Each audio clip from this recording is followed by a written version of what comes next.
La pregunta sobre el castigo de Satanás es una de las más profundas y complejas dentro de la teología. Aborda el origen del mal y la justicia divina. Es un tema que ha intrigado a creyentes y curiosos a lo largo de los siglos. Se aborda de diferentes maneras en las diversas tradiciones religiosas y filosóficas. Sin embargo, adquiere una relevancia particular y central en el contexto del cristianismo. La narrativa bíblica ofrece un marco específico para entender este evento trascendental. No existe una respuesta única y simplista que abarque todas las dimensiones de este misterio. Requiere una exploración cuidadosa de los textos sagrados y una reflexión teológica seria. Es un tema que invita a la humildad intelectual y espiritual. Comprender el castigo de Satanás implica adentrarse en la naturaleza de Dios, la libertad de las criaturas y las consecuencias del pecado. Es un pilar para entender la historia de la salvación. Nos ayuda a contextualizar la lucha espiritual en el mundo. Las razones principales que explican el castigo de Satanás giran fundamentalmente en torno a su rebelión. Este acto no fue un simple desacuerdo, sino un desafío directo a la soberanía divina. Fue una insurrección contra el orden establecido por el Creador. El orgullo de Satanás se identifica como una causa clave y primordial de su caída. Fue la raíz interna que germinó en desobediencia. Un deseo desmedido de exaltación personal por encima de su posición creada. La maldad intrínseca que surgió de su rebelión contribuyó decisivamente a su castigo. No fue solo un acto aislado, sino una transformación de su ser. Se convirtió en la personificación de la oposición a la bondad divina. Estas razones se entrelazan para formar el fundamento teológico del juicio divino. La rebelión, el orgullo y la maldad son inseparables en la narrativa de su caída. Explican por qué un ser tan elevado mereció tal destino. Según la tradición bíblica, Satanás fue originalmente conocido como Lucifer. Su nombre significaba portador de luz o estrella de la mañana. Indicaba su posición de gran honor y cercanía a la divinidad. Era un ángel, una criatura espiritual de alto rango en la jerarquía celestial. Formaba parte de los seres celestiales que servían y adoraban a Dios. Su existencia era un reflejo de la gloria divina en la creación angélica. Poseía una belleza extraordinaria, descrita en términos de perfección y esplendor. Esta belleza no era meramente estética, sino que reflejaba su naturaleza original. Era un ser de luz y armonía en el reino celestial. Además de belleza, poseía un gran poder y autoridad dentro de la creación angélica. Se le describe a menudo como un querubín protector o un ser de alta distinción. Su poder estaba destinado a servir los propósitos divinos. Estaba cercano a Dios, disfrutando de una intimidad y acceso privilegiado a la presencia divina. Caminaba en el monte santo de Dios, según algunas interpretaciones proféticas. Su posición era de suma confianza y honor.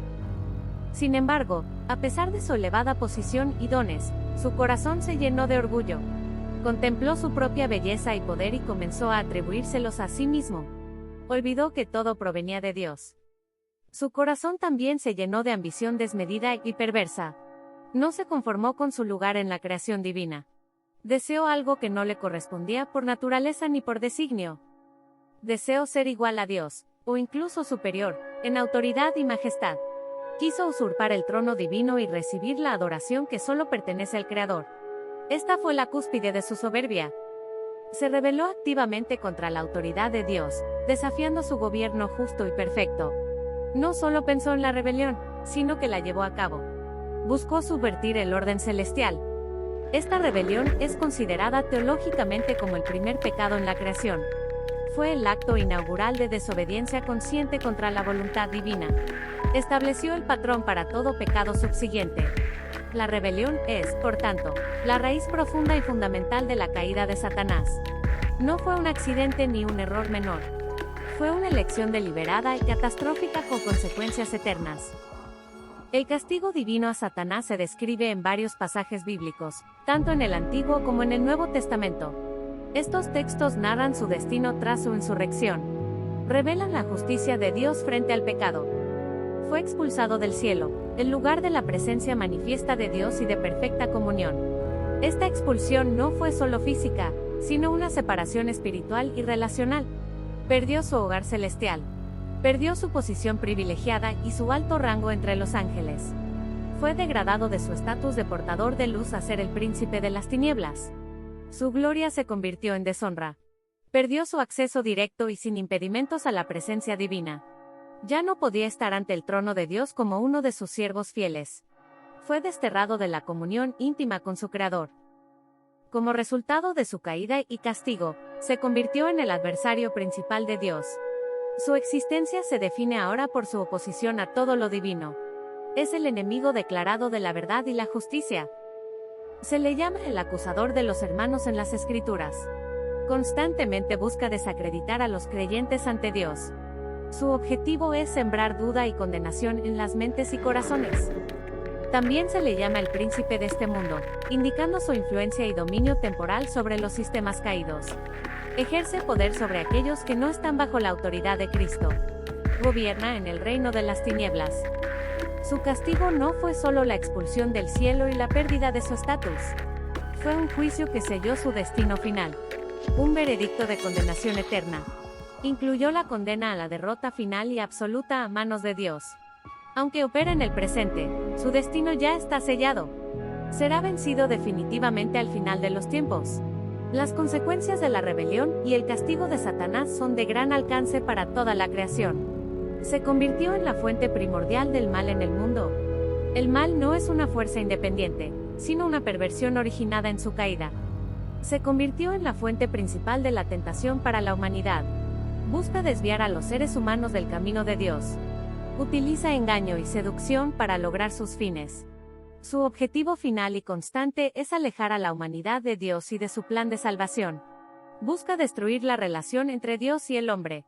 Trabaja incansablemente para frustrar el propósito divino para la creación.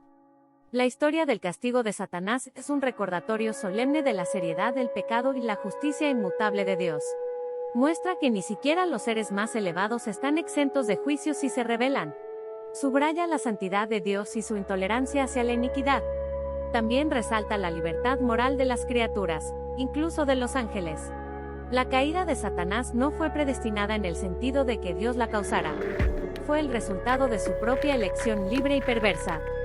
Este evento trágico es el telón de fondo de la historia de la redención. La obra de Cristo en la cruz es la respuesta divina al problema del pecado y la influencia satánica. Jesús vino a deshacer las obras del diablo. La derrota final de Satanás está asegurada por la victoria de Cristo. Aunque su influencia es real en el presente, su poder es limitado y temporal. Su destino es el lago de fuego, preparado para él y sus ángeles. Para los creyentes, entender el castigo de Satanás fortalece la fe en la soberanía de Dios. Nos asegura que Dios tiene el control, incluso sobre las fuerzas del mal. Nos da esperanza en la victoria final del bien sobre el mal. Nos llama a estar vigilantes y a resistir las tentaciones del enemigo. Reconocer su origen y su destino nos ayuda a no ser engañados por sus artimañas. Nos impulsa a someternos a la autoridad de Dios. En resumen, Dios castigó a Satanás por su rebelión orgullosa y malvada. Fue expulsado del cielo, perdió su posición y fue condenado a la derrota final. Se convirtió en la fuente del mal y la tentación en el mundo. Esta narrativa bíblica no es solo historia antigua, sino que tiene profundas implicaciones teológicas y prácticas. Nos ayuda a comprender la naturaleza del conflicto espiritual. Nos orienta en nuestra propia lucha contra el pecado. La justicia de Dios se manifiesta tanto en el castigo del mal como en la provisión de salvación. La historia de Satanás es un recordatorio de la gravedad de oponerse a Dios.